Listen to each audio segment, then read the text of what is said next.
আসসালামু আলাইকুম। আজকের ভিডিওতে আমরা দেখব স্পেনের জন্য যারা শহীদ হয়েছিলেন, যারা জীবন দিয়েছিলেন, এমন কিছু শহীদদের স্মরণে নির্মিত একটি স্মৃতিস্তম্ভ।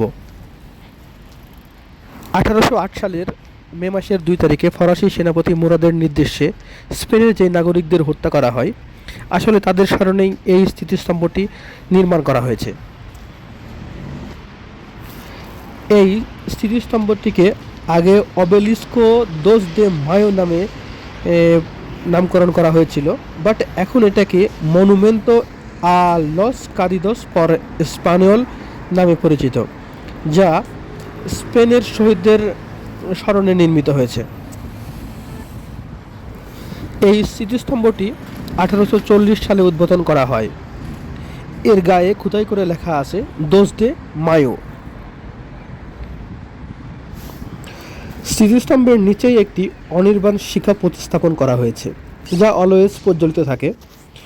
আর এটি প্রতিস্থাপন করার মূল উদ্দেশ্য হচ্ছে 1985 সালে যারা স্পেনের জন্য জীবন দিয়েছে, শহীদ হয়েছে, তাদেরকে সম্মান করা, তাদের সম্মানিত করতেই এই অনির্বাণ শিখাটি নির্মাণ করা হয়। এই স্থাপনাটি দেখতে হলে আপনাকে অবশ্যই আসতে হবে মাদ্রিদের প্লাজা দে লা দেয়ালদাতে, যা বিখ্যাত পাসিও দেল প্রাদো রাস্তার ঠিক পাশেই অবস্থিত।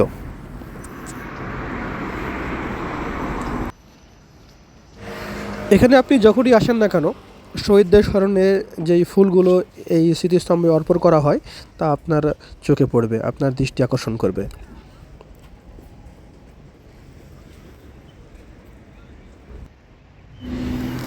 আপনি এখানে মেট্রো বা বাসে করে আসতে পারেন, বা ট্যাক্সি করেও আসতে পারেন। তবে যদি আপনি সোলে থাকেন, তাহলে আমি সোল থেকে বলে দিতেছি। সোল থেকে মেট্রো নম্বর 2 এবং বাস নম্বর 51, মেট্রো নম্বর 2 বা 51 বাসে করে আপনি যে কোনো সময় সোল থেকে এখানে আসতে পারেন। আবারও সুন্দর কোনো স্থানের ভিডিও নিয়ে আপনাদের সঙ্গে কথা হবে। সেই পর্যন্ত সবাই ভালো থাকুন। ওকে, আসসালামু আলাইকুম।